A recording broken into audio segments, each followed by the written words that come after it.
Hey everyone, this is Matt Cropp. I'm the Associate Director of the Vermont Employee Ownership Center, and this is another in our series of Google Hangouts with people who are doing interesting things around the employee ownership world.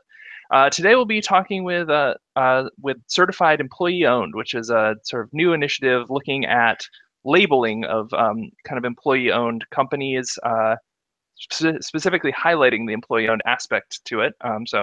There's many different kinds of labels out there in the consumer marketplace, so this is kind of an interesting new initiative. So we have Thomas Dudley with us. Thomas, do you want to introduce yourself?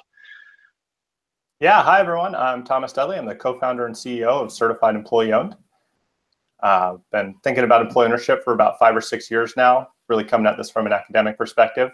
Got interested in public opinion on employee ownership and started thinking about certification as an interesting way to spread national awareness and also help employee-owned companies tap into positive support among employee ownership for Americans. So my goal here is to make employee ownership something every American cares about, which I think is something that hopefully we can all get behind. So before we dig into the program itself, can you give us a little bit of the background of how you came to be interested in employee ownership and what your kind of perspective and motivations are kind of coming into this work? Yeah, absolutely. So I first learned about employee ownership, as I mentioned, maybe 6 years ago. I can't really remember how. I think I stumbled across an article online about an employee-owned company, and it just hooked me right away. I think that intuitively, or there are some people who it just makes intuitive sense to, and I feel like I'm one of those. I just couldn't believe I hadn't heard of this yet. I was working at a management consulting firm at the time, working in a lot of big businesses and reading about business, and then it just kind of shocked me that it took so long to hear about an idea that made so much sense. And I just couldn't believe it wasn't more mainstream. And so I got interested in employee ownership, started attending some local worker co-op groups and just exploring all the different facets of this field. At some point, learned about PhD programs in business schools where you study management and organizations and organizational development and behavior.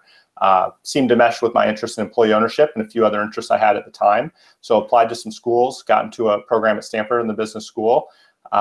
When I started doing the PhD, I dove deep into the academic work on employee ownership. So read a lot of work by Joseph Blasi and Doug Cruz, became a Beister Fellow, met all the people doing that work, and was for a time doing very kind of that classic academic work on employee ownership. I was interested in questions about civic engagement and employee ownership, spillovers there. But at some point, I just got really interested in public opinion because I had met a lot of people doing this work and a lot of great, passionate people, but ultimately it's kind of a small field. And so I just got curious what Americans think about employee ownership. So I ran some general public opinion polling using nationally representative surveys and found really strong support for employee ownership. And this led to a natural question, like, if Americans like this so much, why isn't it more common? Why aren't companies using this in recruitment or marketing?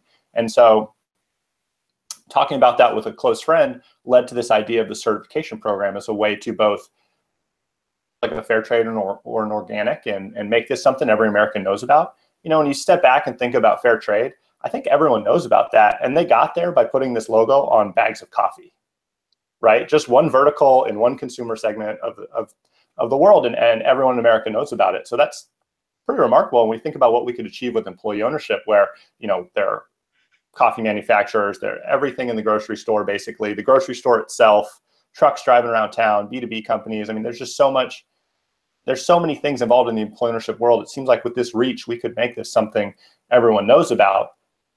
So that's what we're really trying to accomplish with the certification program. And then there's this second avenue where we can help employee-owned companies directly. The consumer piece is pretty obvious, but even B2B companies, what we've learned talking to these businesses is that there's a lot that companies can gain through marketing employee ownership or using it in recruitment and even talking about it internally. But people within the companies tend to be kind of strapped for time. And so what we think we can provide is not only do we want companies to use it very prominently and use it in a way that's consistent among all these businesses, but we can actually do a lot of the legwork and take out a lot of the work that all these companies would have to do, remove that duplication of effort, and so make it really easy for people too. So that's kind of the two aspects of the certification program. Cool. So there's been a number of employee-owned companies that have been pretty successful with putting the employee ownership branding front and center. So I guess my first question would be, what do you see as the sort of additional value add for companies that might already be doing that, about having sort of a shared branding thing versus the idea of just sort of integrating employee ownership into your individual company's branding approach? Yeah, it's a great question. So, and on that note, we actually just recently completed some work looking at that question of how many companies that are employee owned are really using this as a major part of their brand. And it looks like about 10%. So 1 in 10. I think we all know, like King Arthur Flour, they're amazing at this, or Web Industries is a great example of just having it as a part of who they are. I mean, Winco Foods has it on the side of the store in like 5-foot letters. That's definitely exceptional for employee-owned companies. But even if a business is already using it really well in marketing, ultimately, there's something that is achieved by having the same image used across all these businesses, where the whole is greater than the sum of the parts. You could think about that with organic or fair trade too. A lot of those businesses or those farms that were attracted to this were probably already great companies before they did the certification. But if you just are one business talking about the things that you're doing, well, first of all, then your voice is only going to be so loud, even if you're a big company, right? Because the sum of employee ownership in America is very large, a few $100 billion in revenue, 2-3 million employees, thousands of companies. So we can achieve a lot by combining that in a coordinated way. And then on top of that, there's something to be said for the legitimacy of third-party certification. And because now it's not a claim that you're just making about yourself, it's a claim that this third party has come in and validated, and it's this consistent set of standards. So I think the main thing is probably that consistent branding and combining all the voices ultimately results in something much more loud and impactful and will really have a much greater reach than one business can accomplish. But we've also seen, even today in some industries like professional services, there are some firms that claim to be employee owned that just aren't. So there is also that legitimacy component. So that brings up another interesting question where, you mentioned worker co-ops, and in the worker co-op world and co-op world in general, there's a fairly clear set of, principles and values that the International Cooperative Alliance has adopted that you can sort of use as a core framework for vetting, is this a co-op, is this not a co-op? In the sort of broader employee ownership world with ESOPs and employee ownership trusts and various forms of equity compensation, et cetera, the boundaries aren't as clear, and in terms of when you're talking about employee ownership, exactly what you're meaning. So it seems like one of the roles of this type of approach is to sort of kind of create sort of a certain floor of standards or practices or elements of employee ownership that need to be met before you sort of are certified, right? So as you've kind of thought through that, what do you see as those boundaries? What do you see as those practices, et cetera, that really sort of would set a company that qualifies for this apart from a company that would not qualify? Yeah, it's a great question. That's one of the first things we really had to deal with, because if you're going to have a certification program, then you have to have a boundary. And in a area as complicated and nuanced as employee ownership, this is extremely difficult, right? So we spent months of the program and the idea really trying to get that right. So talking to people like Corey Rosen and Martin Stavas and Melissa Hoover, who are all on our advisory board, and talking to companies and service providers. We probably talked to 100 people, all asking them basically along these lines. And, in a world like this, there are a ton of different perspectives and views on what matters. And all of that is, we don't really see ourselves as the arbiter of what a good employee-owned company is or isn't, right? It's more that in order to have a certification program and build this national identity for employee ownership, well, it's necessary to have some standards. And so thinking about the standards, what we tried to do is make a Big Tent approach. Abstract away from the particular vehicle. So it's not about ESOP or co-op or perpetual trust. Create a framework that's very general and that doesn't rely on the particular legal vehicle that's used. So it's also open to other vehicles that just haven't even been invented yet, right? And so where we landed is really focusing on the financial ownership piece, because the motivation for myself and for my co-founders really employee ownership as a way to make an economy that has much less wealth inequality and has access to opportunity open to everyone. And so if that's your concern, then I think financial ownership is what stands out most prominently. And also it seemed to be the most tractable in terms of actually drawing some sort of line. So what we ended up doing with our standards is we're looking for significant and broad-based employee ownership. Significant, we're looking for at least 30% of the company owned by employees. But we also have certification marks and for majority and 100% employee-owned companies as well. And then on the broad-based side, we're looking for access to ownership open to all employees and concentration within the ownership program limited. And we have more specific criteria underneath that, but that's the general idea there. And what's interesting about that is looking at how many businesses we think qualify for our certification program versus how many there are in the US.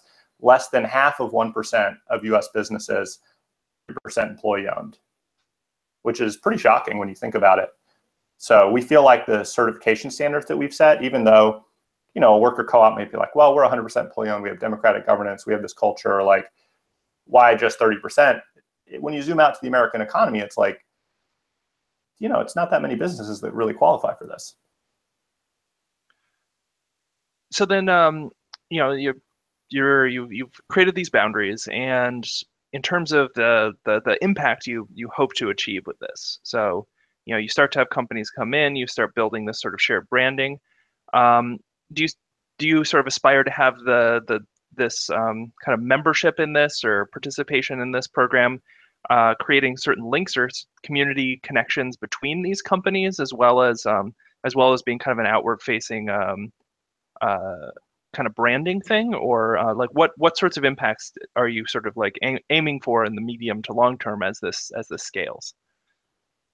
Yeah, that's a great question. So right off the bat, I think you get it. We're focused on the branding. We're focused on recruitment. So helping basically connect employee-owned companies to groups that are interested in interacting with them in some way. You can think about that as like the general thing we're trying to accomplish. And so right off the bat, our research shows consumers are actually more interested in buying EO certified products than fair trade certified, right? And job applicants are more interested in working at EO certified companies than great place to work companies. And so there's that immediate value companies can tap into. And then also all that support, like doing all the legwork on the recruitment, the internal communications, the marketing. So those are the first two things. Companies in this, you know, employee-owned companies, I think a lot of them would love to do business with other employee-owned companies, but they actually face the same challenge as consumers. Like, it's really hard to find these. You might meet them at a conference, you might know of them through newsletters, that sort of thing, but there's really no systematic way to identify other employee-owned businesses. And so once we have a larger membership group, we'd love to make those sorts of connections, right? Because it's great to do business with a company that has a similar DNA, and the challenge is just finding those businesses.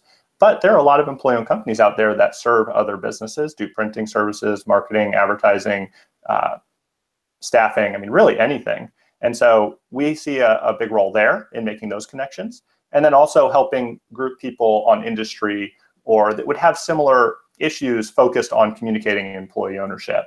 Maybe that's a marketing working group, maybe that's recruitment, maybe that's internal, but we're very focused on facilitating best practice sharing. And I think the logical extension of that is to create sort of like industry councils so that people can get together and talk amongst themselves about what's working and the challenges they're having, and really make that focused on the marketing and recruitment piece to stick with what we feel is our unique contribution to the field. So thinking about similar certification regimes, you know, the one that immediately comes to mind in terms of probably the most sort of successful and broad-based in recent memory is the B Corp. And so thinking about kind of their structure of almost having kind of a scorecard and having the certification be something that a company both aspires to sort of have, but also kind of has built-in mechanisms for sort of improvement or meeting certain goals. What sort of do you see certified EO as having any similar function as a way of kind of encouraging companies to sort of be their best selves? Or what do you see as the kind of the process for a company kind of becoming certified? Interesting. In terms of, well, are you saying like how will our certification help encourage more employee ownership, or how are we thinking about things we can do with existing employee-owned companies, or both? Yeah. So I'd say both. So with B Corps, right? It's something where the company communicates with consumers that we've met certain standards. But then there's Hmm. also sort of, there's a scorecard of different things that you get essentially points for. And then if you cross a certain threshold, you're certified, but you can sort of be, it does give the business sort of a set of goals to be sort of pushing towards to be improving their Hmm. triple bottom line approach. I'm wondering if this is sort of something that when thinking about, what are the best practices for employee-owned companies? What sort of makes an employee-owned company sort of its best self, so to speak. If you see sort of the certification as being kind of a potential tool for communicating kind of those sort of values or things that could be that companies could be reaching for or improving that really express the best that employee ownership has to offer. Yeah, okay, that's great. So I'll deal with the external piece first, and then also like the within internal, like inside the employee ownership world piece. So my theory right now is that there are a lot of business owners out there who would convert their companies to employee ownership, but they just don't know this is an option. And so one way I see our certification program helping increase the amount of employee ownership out there in the world is I think there's a huge opportunity to just triggering awareness among business owners. And building a brand and increasing public awareness will do this, right? Even if we're not targeting business owners directly, everyone goes to the grocery store, as most people do, right? And everyone's driving around. So like general awareness of this and us building this brand for employee ownership will help get this on the minds of those 5 million business owners out there in America and help get them option. So that's one way that we think we can just increase the general amount of employee. When it comes to employee-owned companies themselves, so just to say, we love B Corporation and think the work that they're doing is super important. And we're definitely have looked at them as we've thought about how to build our certification program. Obviously, we're taking a different tack because we're laser focused on one issue where they're very general and kind of cover the gamut of practices related to the environment and social practices, all that sort of thing. One challenge with employee ownership, or not one challenge, just one, I think, one of the most interesting things about it is that you get people from all over America. I mean, on the left politically, on the right, everywhere in between. And so I think there's probably less agreement within the employee ownership world. At least I've found less agreement on what are the right practices. And that's actually one of the hardest things. One of the things we first learned is that, there are people who think it's democratic governance, it's completely open book, I mean, flat organizations, and they're extremely passionate about that. And that's great, right? And there are other people who think that employee-owned companies should be run like a regular business in a very efficient way, I mean, hierarchical, but then operated for the benefit of the employees. And that's great. And I don't take a strong perspective on which of those is the right way to do it. And so when it comes to those internal practices, our goal is simply to help companies understand what other businesses that are employee-owned that look like them, so similar size, similar industry, what they're doing. So our certification questionnaire asks a bunch of questions about the financial ownership piece, but we also ask about engagement and governance. We don't use those to make the certification decision because I kind of think it's very difficult, if not impossible, to say what the right thing to do there is. I think it probably depends on the company and, frankly, the employee. There are people who want to work in one type of organization and people who want to work in another one. So our certification ensures that the company benefits all employees financially through employee ownership and that financial piece. And then we look to provide feedback and benchmarks to businesses on these other components so that they can understand where they are. And, maybe people look at this and be like, okay, we have a lot less open book management than other companies our size. We should give that a shot and try that out. But I think that's a decision that's probably best made at the company level.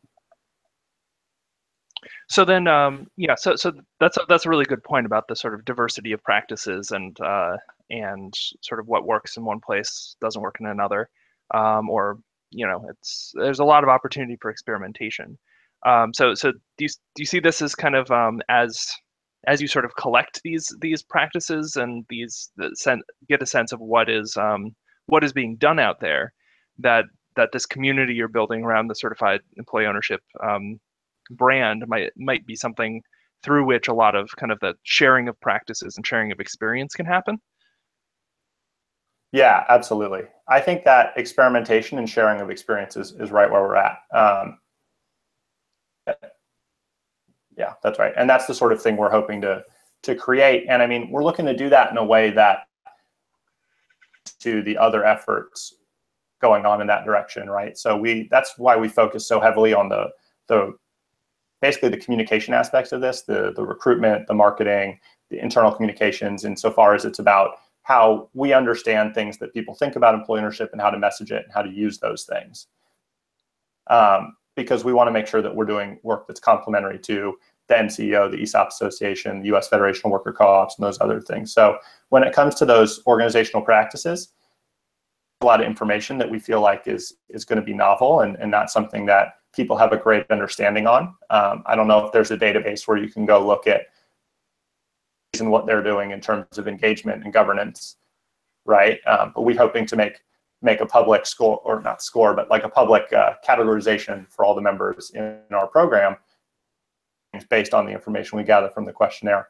And then we can use that to facilitate a lot of the sharing and experimentation, maybe matching up companies that do similar things, maybe matching up companies in the same industry that do different things. I don't know what the right answer is, but information right now, because I think there's a huge opportunity to experiment and put companies together to learn from one another, because the employee ownership idea is still, in my mind, emerging on the economic scene.